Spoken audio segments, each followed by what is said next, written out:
It's no question that tornadoes can be devastating to entire communities. They tend to affect the US in particular as it experiences a far greater amount than the rest of the world. The United States receives, on average, 1,200 tornadoes per year, far more than the second highest country, Canada, at about 100 per year, as well as greatly outnumbering the rest of the world, which experiences anywhere from 200 to 300 tornadoes annually.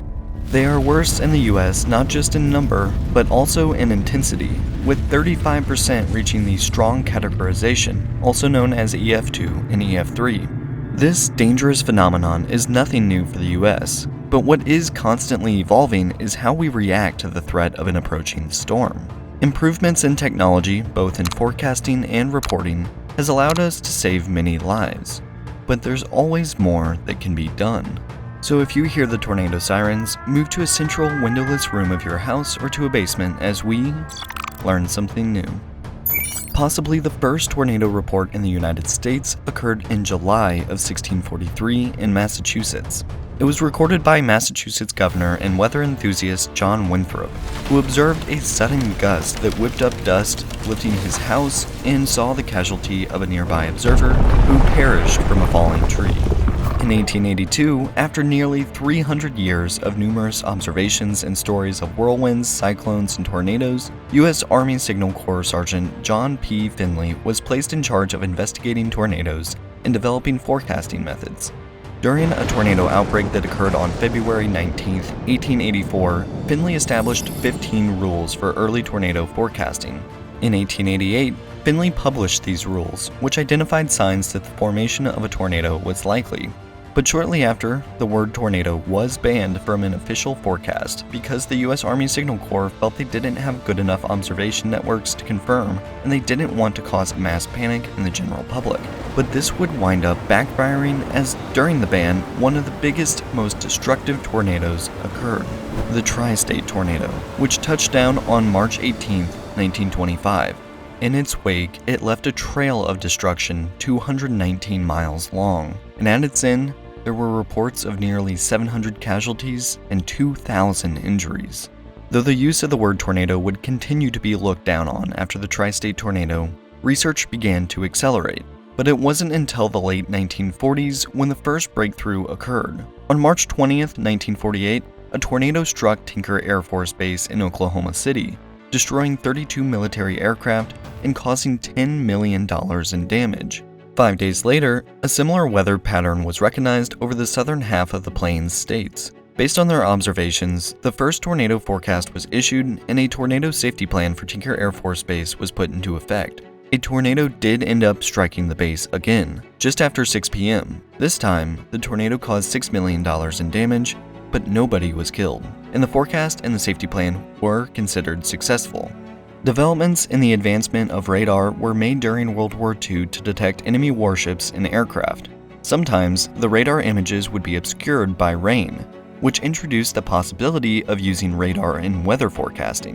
In 1950, the Tornado Project was conducted across Kansas and Oklahoma, and included an observational network of 134 stations and 34 cooperative stations, laying the initial framework for detecting tornadoes.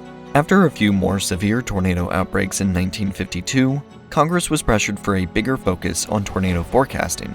As a result, the Severe Local Storm Center was established within the Weather Bureau in June of 1953. The big test of the new technology and procedures established would come in the form of the Palm Sunday outbreak of 1965.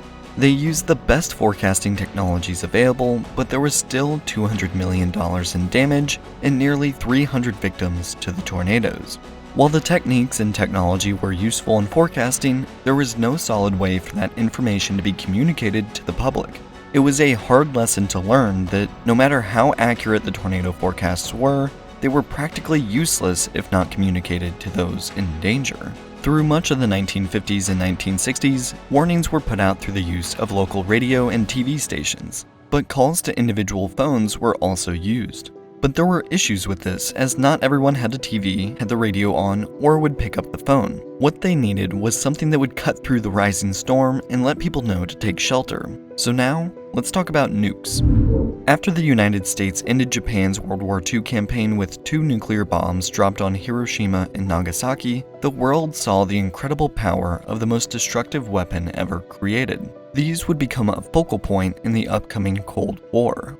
In response to the looming nuclear threat, President Harry S. Truman issued an executive order creating the Federal Civil Defense Administration, and Congress passed the Federal Defense Act of 1950. Part of this legislation provided federal support to states for defense equipment. The federal government required public warning systems and large outdoor sirens that could reach large numbers of people. The sirens they installed would be able to quickly alert communities if the US suddenly found itself under attack by a foreign nuclear power. But by 1970, the government decided that it might be better if they allowed dual use of civil defense funds and put the sirens that had been sitting practically unused to work, warning people about natural disasters. Initially, a long single note was emitted from the sirens to indicate tornado warnings, while an oscillating frequency, or wail, was used to indicate enemy attacks. But today, different sirens use various tones, alerts, and wails in the event of tornado warnings. A typical warning siren produces at least 70 decibels at a 1-kilometer range outdoors, though some can stretch twice as far, and it was found that having redundancies in how warnings were broadcast were far more effective at reducing casualties. But there's another problem.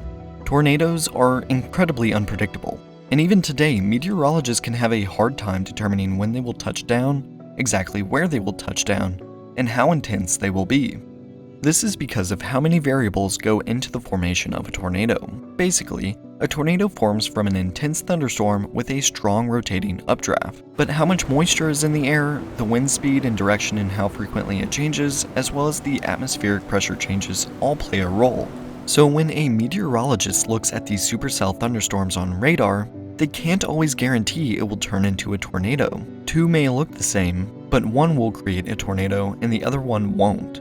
Doppler radar detects the circulation in thunderstorms associated with tornadoes, but since there is uncertainty on which supercells produce tornadoes, storm spotters on the ground are needed to verify if a tornado has formed. That being said, researchers are constantly trying to fill in the gaps in their knowledge and discover new ways to predict severe weather more accurately. NOAA's National Severe Storms Laboratory is launching a project called PERILS, or Propagation, Evolution, and Rotation in Linear Storms, that will help atmospheric scientists gather more data on the formation of severe weather. In late winter of 2022 through the early spring of 2023, instruments will be used to track storms and monitor their patterns in the southeast United States. This project will allow researchers to study tornadoes' rapid development with mobile radars, lightning mappers, and trailers. Researchers hope that studying the characteristics of tornadoes on the ground will help us predict and prepare for storms in the future. Thank you for watching Learn Something New. If you enjoyed the video, then please consider liking and subscribing. Thanks again, and I will see you in the next one.